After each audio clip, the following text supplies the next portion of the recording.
ಮುಂದೆ ಓಡ್ಬರೋಣ.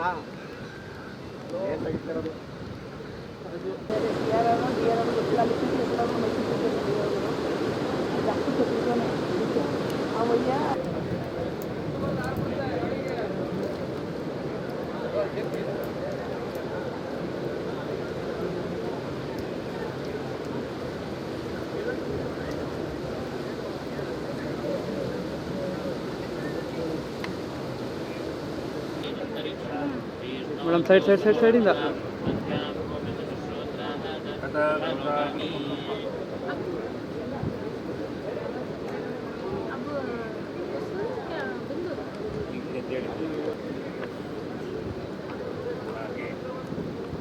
ಮೊಬೈಲ್ ತರ ಜೋಬ್ ಅಂತ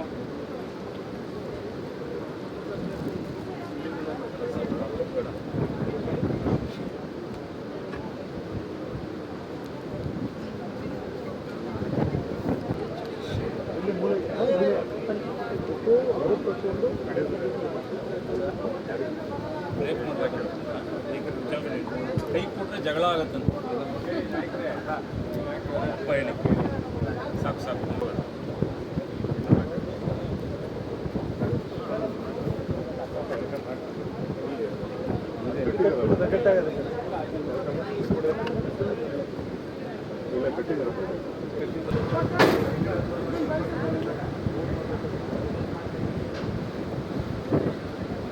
ಅದ್ರ ಮೇಲೆ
ಹುಷಾರು ಕಣ.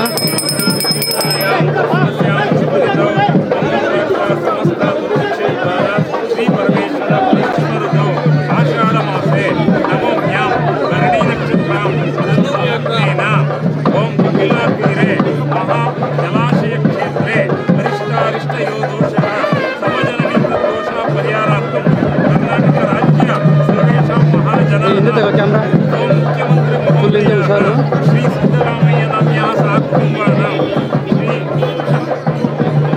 ಶಿವಕುಮಾರ್ ಡಿ.ಕೆ. ಶಿವಕುಮಾರ್ ನಾಮ್ಯಃ ಸಹ ಕುಟುಂಬಾನಾಂ ಚಿಕ್ಕಮಾದು ಪುತ್ರಸ್ಯ ಅನಿಲ್ ಕುಮಾರ್ ತೇ ಪುಷ್ಪಾರ್ಚನ ಪೂಜಾ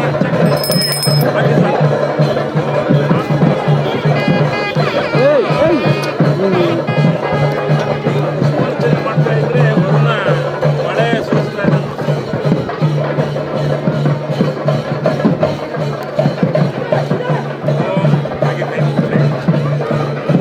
ಹಿಂದೆ ತಗೊಳ್ಳೋ ಮೊಬೈಲ್. ಕಪಿಲ ಮಹಾತೀರ್ಥ ಶ್ರೀ ಕಮಲಾಚಲ ಕೀರ್ತಿ ಯಮುನೆ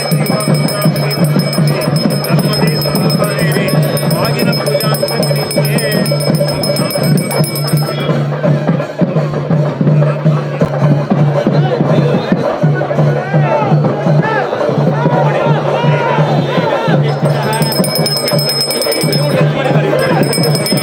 ಆಯ್ತು. ನಮ್ಮ ಚಾಮುಂಡಿ ಬೆಟ್ಟದ ಶಶಿಶೇಖರ್ ಬಂದಿದ್ದಾರೆ. ನೋಡಿ ಎಲ್ಲ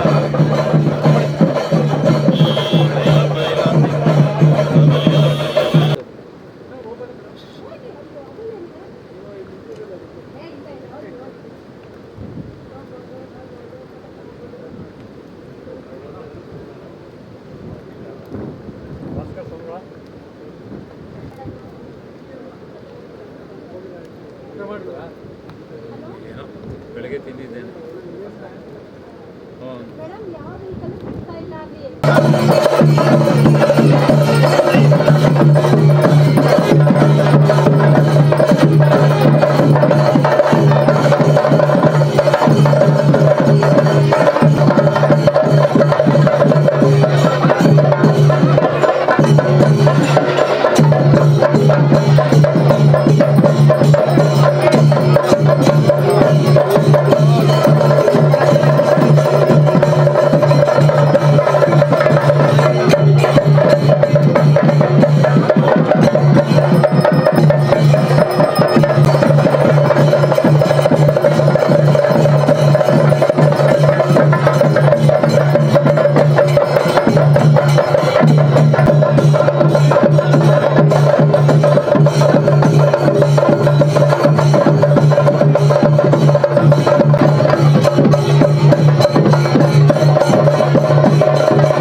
ಇವತ್ತು ಕಬಿನಿ ಜಲಾಶಯಕ್ಕೆ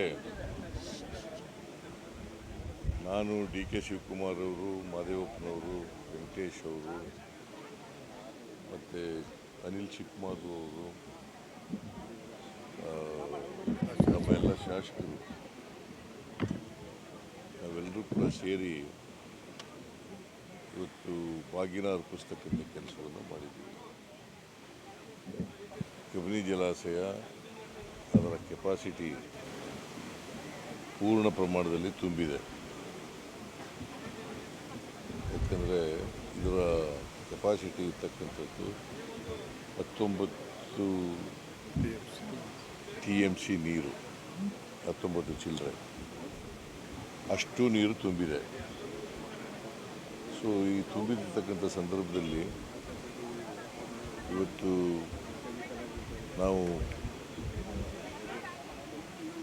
ಗಂಗಾ ಮಾತೆ ಕಪಿಲಾ ನದಿ ಇದೆಯಲ್ಲ, ಅದರ ಮಾತೆ ಪೂಜೆಯನ್ನು ಮಾಡಿದ್ದೀವಿ. ಈ ವರ್ಷ ಮಳೆ ನಮ್ಮ ವಾಡಿಕೆಗಿಂತ ಜಾಸ್ತಿ ಆಗಿದೆ. ಸುಮಾರು 30% ವಾಡಿಕೆಗಿಂತ ಜಾಸ್ತಿ ಆಗಿದೆ. ಕಳೆದ ವರ್ಷ ಬರಗಾಲ ಇತ್ತು, ಹಾಗಾಗಿ ನಾವು ಬಾಗಿನ ಅರ್ಪಿಸಲಿಕ್ಕೆ ಆಗಿರಲಿಲ್ಲ. ಇದು ನಾನು 3ನೇ ಬಾರಿನೋ 4ನೇ ಬಾರಿನ ಕಬಿನಿಗೆ ಜಲಾಶಯಕ್ಕೆ 3ನೇ ಬಾರಿ ಬಾಗಿನ ಅರ್ಪಿಸ್ತಾ ಇರ್ತಕ್ಕಂಥದ್ದು. ಈ ತುಂಬಿರೋದ್ರಿಂದ ಸುಮಾರು 1,30,30,000 ಹೆಕ್ಟೇರ್ ಪ್ರದೇಶದಲ್ಲಿ ನೀರಾವರಿಗೆ ಇದು ಆಗ್ತದೆ. 1,30,000 ಹೆಕ್ಟೇರ್ ಜಮೀನಿಗೆ ನೀರಾವರಿ ಆಗ್ತದೆ. ರೈತರಿಗೆಲ್ಲ ಇವತ್ತು ಸಂತೋಷ, ಹರ್ಷ ಮೂಡಿದೆ. ನದಿ ತುಂಬಿದ್ರೆ, ನದಿ ಜಲಾಶಯ ತುಂಬಿದ್ರೆ ರೈತರಿಗೆ ವ್ಯವಸಾಯಕ್ಕೆ ತೊಂದರೆ ಆಗಲ್ಲ. ಆ ಜಮೀನುಗಳಿಗೆ ನೀರು ಸಿಗ್ತದೆ ಮತ್ತು ಕುಡಿಯೋ ನೀರು ಆಗ್ತದೆ. ಭಾಳ ಮುಖ್ಯವಾಗಿ ಕುಡಿಯೋ ನೀರು ಕೂಡ ಕಬಿನಿಯಿಂದ ಆಗ್ತದೆ. ನಮಗೆ ತಮಿಳುನಾಡಿಗೂ ನಮಗೂ ಯಾವಾಗಲೂ ಕೂಡ ನೀರಿನ ಬಗ್ಗೆ ವಿವಾದ ಇದ್ದೇ ಇರ್ತದೆ. ಸುಮಾರು ಕಾವೇರಿ ನೀರಿನ ವಿವಾದ 100 ವರ್ಷಗಳ ಹಳೆಯದು ನಮಗೆ. ಆದರೆ ಅಂತಿಮವಾಗಿ ತೀರ್ಮಾನ ಆಗಿದೆ ಸುಪ್ರೀಂ ಕೋರ್ಟ್ನಿಂದ 177.25 TMC ಅವರು ಕೊಡಬೇಕು ಅಂತೇಳಿ. ಸೊ ಕಾವೇರಿ ಜಲಾನಯನ ಪ್ರದೇಶದಲ್ಲಿ 4 ಜಲಾಶಯಗಳು ಬರ್ತವೆ. ಒಂದು KRS, 2ನೇದು ಕಬಿನಿ, 3ನೇದು ಹೇಮಾವತಿ, 4ನೇದು ಹಾರಂಗಿ. ಎಲ್ಲ ಸೇರಿದ್ರೆ 114 TMC ನೀರಾಗುತ್ತೆ.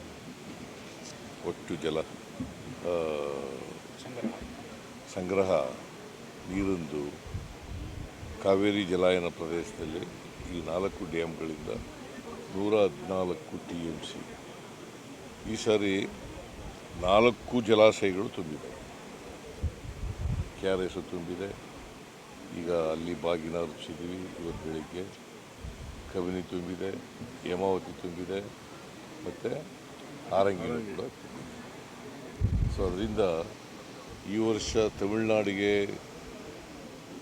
ನಾವು ಎಷ್ಟು ನೀರು ಬಿಡಬೇಕಾಗಿತ್ತು ಅದಕ್ಕಿಂತ ಜಾಸ್ತಿ ಬಿಟ್ಟಿದ್ದೀವಿ.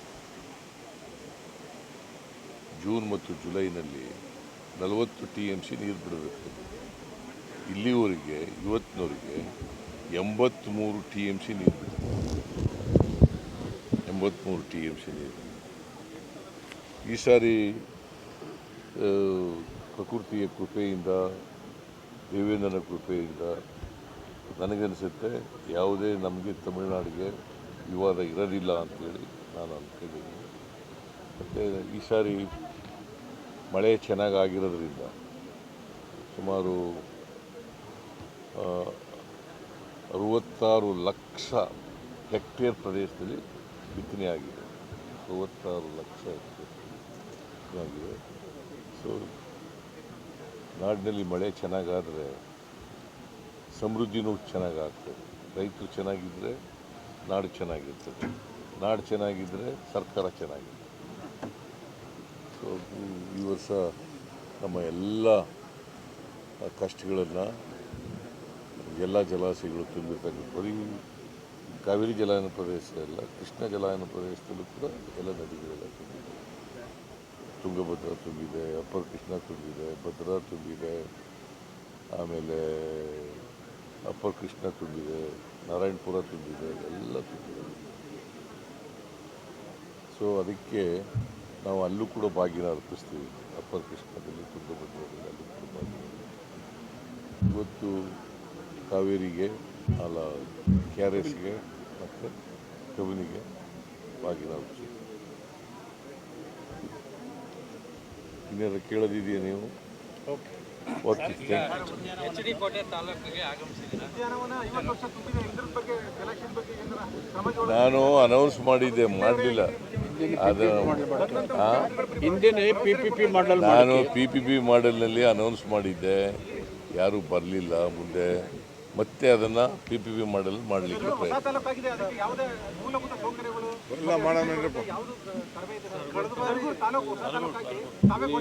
ಹೌದು, ನಾನೇ ಘೋಷಣೆ ಮಾಡಿದ್ದು.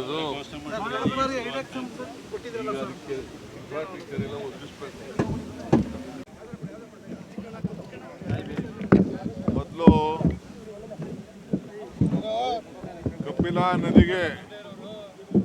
ಕಪಿಲಾ ನದಿಗೆ ನಮ್ಮೆಲ್ಲರ ನಮನಗಳು. ಕಪಿಲಾ ನದಿ ನಮ್ಮೆಲ್ಲರೂ ಕೂಡ ಗೌರವವನ್ನು ಉಳಿಸಿದೆ. ನಮ್ಮ ರಾಜ್ಯದ ಕಷ್ಟ ಕಾಲದಲ್ಲಿ ಜಲಾನಯ ಪ್ರದೇಶದಲ್ಲಿ ಈ ಕಬಿನಿ ಜಲಾಶಯದಿಂದ ನಮಗೆ ಏನು ಕಾವೇರಿಗೆ ತೀರ್ಪು ಏನು ಬಂದಿತ್ತು ಅದನ್ನು ಕಾಪಾಡಿದೆ.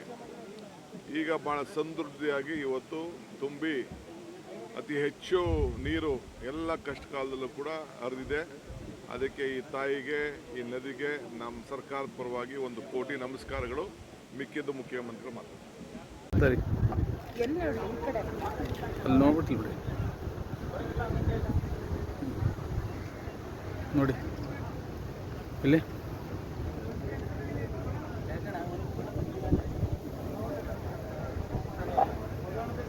ಅಲ್ಲಿ ನೋಡಿ, ಹಾಕ ನೋಡ್ರಿ, ಅಲ್ಲಿ ನೋಡಿ.